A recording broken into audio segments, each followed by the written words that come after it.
So let's talk a little bit. I'm just going to go to a whiteboard here so that I can draw. And I want to talk to you a little bit about what the electric load looks like during the day, because it's really kind of interesting. Um, so if you're a power plant operator, let's just say, I'm going to draw a little graph here. Okay, so this is time during the day, and this is midnight to midnight. Okay, and this is my load. Okay, so my load's going to be in megawatts. That's the amount of power I'm producing. And what happens is, you're always having to generate some power.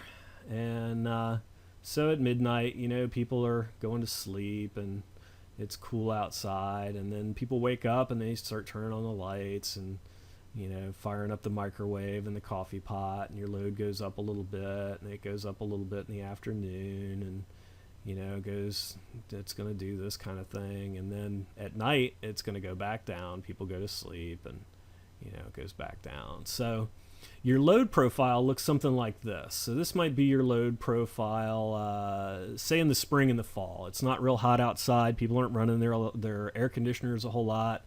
But your load's going to look like this. And so say here in Jacksonville, let's say down here, maybe it's 1,000 megawatts I need to make. Okay. And maybe up here, my peak for the day, let's just say that was about 1,600 megawatts, okay? So somewhere, my base load, we call this the base load, the lowest that you need to generate, say somewhere around 1,000 megawatts. So you need to be able to generate 1,000 megawatts all the time. You need to be able to generate about 1,600 megawatts in the afternoon, okay? Now in the summer, so that's just spring and fall, when my electric usage is usually a little lower. So in the summer, it might be a little higher. People wake up in the morning, they start turning on the AC and everything. But then what you see is in the afternoon, man, it starts getting hot. So people's AC, it's not cycling on and off anymore. It's just running all the time. And so you're going to see something like this. And then in the evening, it starts to cool off a little bit. And it's going to go back down a little bit. Okay, but maybe my base load now in the summer, maybe it's like 1,300 megawatts, say. I'm just making these numbers up right now. But then in the afternoon, man, my afternoon peak might be 2,000 megawatts.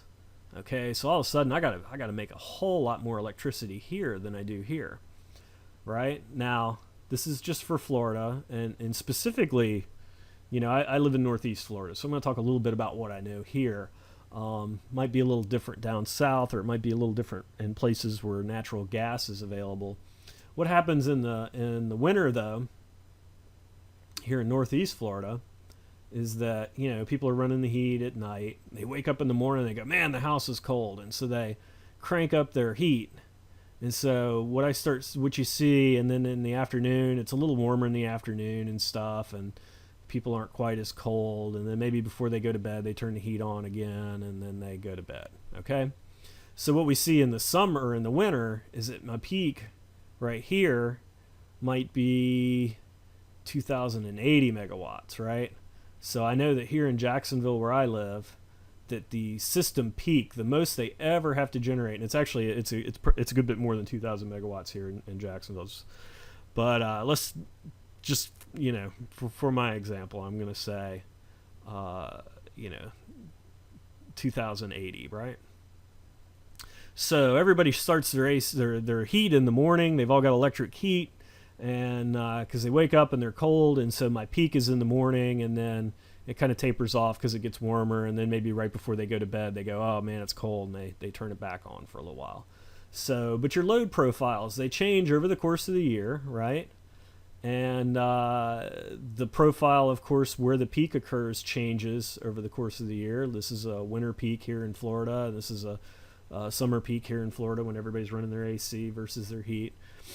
But as an electric grid operator, I have to be able to generate power to meet this demand, right? And so let's talk a little bit about how that's done. Because it's a pretty interesting problem. And again, I'm giving you all the background that you need to know to kind of understand why you need smart grids and what the drivers are, that there's real economic drivers for it. There's real money to be made and real advantages to our society and getting good at solving these type of problems. So you understand a little bit about load profiles here. and how that works. Okay, so of course, power, electric power, it has to be generated the second that it's consumed, and so you can't really store it, you can't really make it ahead of time. You have to be able to make it when you need it. So let's talk a little bit about how that's done, right? So you got different tiers of electric generation, right? And so you got your cheaper, cleaner, more efficient units. Okay. So typically in the power grid, the cleanest, cheapest, most efficient power, it's all going to vary. And I'm going to say, I'm going to put these up here. Okay. So this is kind of varied over the years because, typically the nuclear plants, a nuclear plant will be pretty large. So, you talk about generating units and you'll have, it's not uncommon to have generating units in the nuclear industry that are, in excess of 1,000 megawatts, which is, quite big. I think some in Jacksonville somewhere the average to peak power usage is somewhere around the 2,000 to 3,000 megawatt range. So this is quite a bit of power right here. Certainly 1,000 megawatts would power a city, 400,000 or 500,000 users probably. And again, you may go look that up on the internet and find out I'm a little bit off, but 1,000 megawatts is a big unit, So you might have this nuclear power plant, and it runs and it generates 1,000 megawatts all the time because they can always sell that power at some of the cheapest power on the grid. Coal plants tend to be pretty cheap, and a coal plant, this unit might be, 650 megawatts. Sometimes they're bigger. I mean, you see at 800 or 1,000 megawatts, but somewhere around 500 or 600 megawatts for a coal plant is pretty reasonable. And then the gas plants. We're talking gas turbines here. We're talking about 150 megawatts, stuff like that.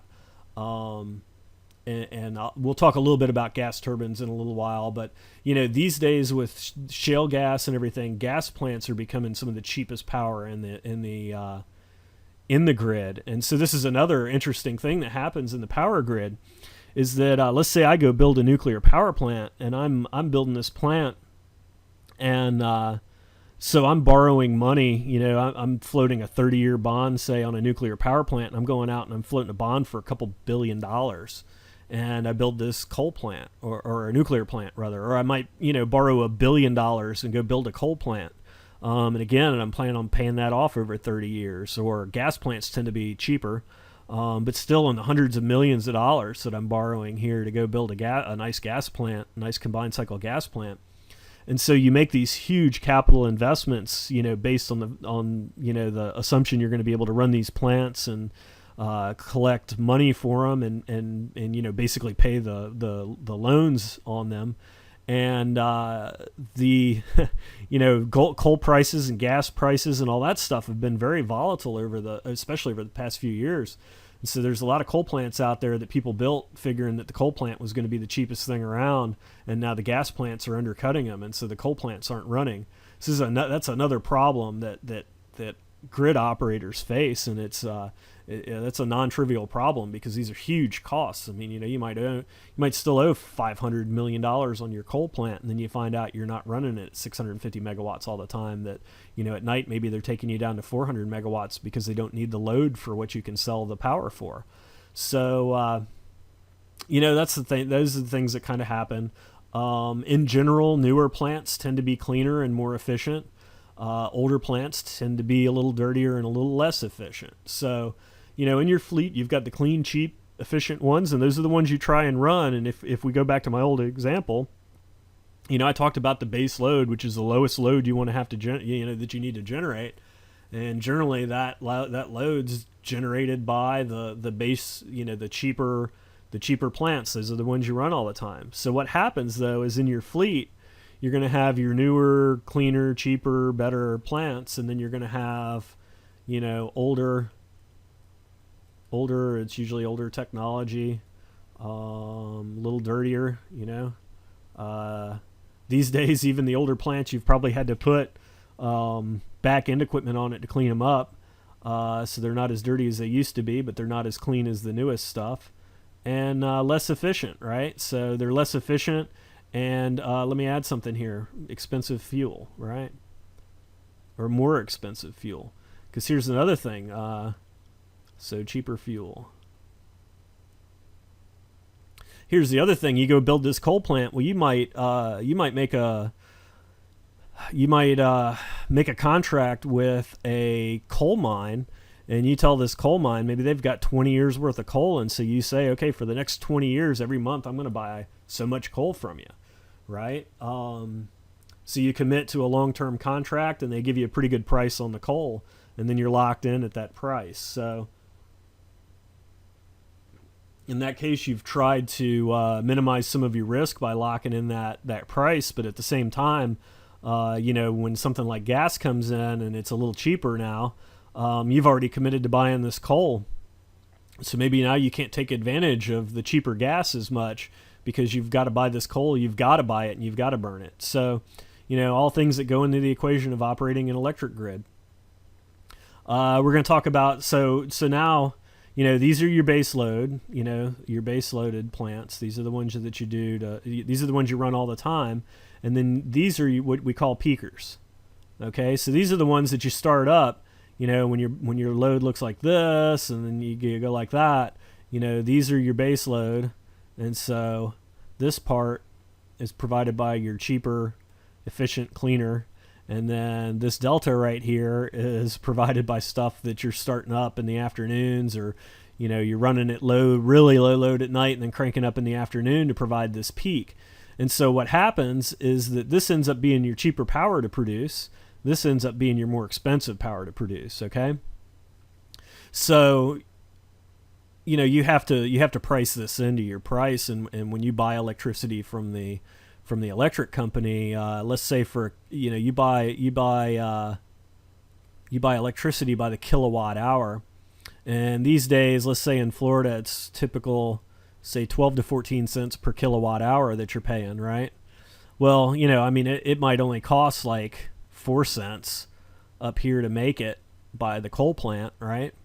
Now that's just to make it at the power plant. That doesn't include, that's what the power plant's selling it into the electric grid for. Or the gas plant or whatever. 4, 5, 6, 7 cents a kilowatt hour is probably where you're at here. Now some of these more expensive things, they might even be more than this. They might be, 16 to 18 cents a kilowatt hour, say. So you've got to blend this out where you're able to buy the cheaper power, mix it in with a few hours of the expensive power, and then also maintain your grid. These are all the things that you've got to work out if you're running an electric company. But the main point I'm trying to make here is that, these peaks in the afternoon, these or in the morning, just depending on, summer or winter. But these peaks are always provided by more expensive power, right? And so, if you can shave off some of these peaks, if there was a way that you could send information to your customers and say, hey, Mr. Customer, I'd really appreciate it if you would, not run your AC quite so much in the afternoon because, that's going to prevent me from having to build a new power plant, or it's going to prevent me from having to start up this old dirty plant to supply that power for you to run that AC that afternoon. So, there's an opportunity right there. If you're a businessman, if you're an entrepreneur, there's a lot of money to be saved there. Because like I said, let's say that over time, here's your peak, and let's say your peak starts getting higher and higher. Well, eventually you're going to run out of these older inefficient units to run. You're going to get to a point where, maybe this is as much as you can make, and that you're going to need to make this much next summer. And so you've got to build something. You've got to go build one of these plants that's going to require you to invest tens to hundreds of millions to billions of dollars to build it. And so, of course, the longer you can delay that, or anything that you can avoid making this huge capital investment just to meet this peak, saves you a lot of money. Okay, so there's a real economic driver to smart grid technology right there, and we'll talk a little bit about that. We'll talk some more about that in a minute, but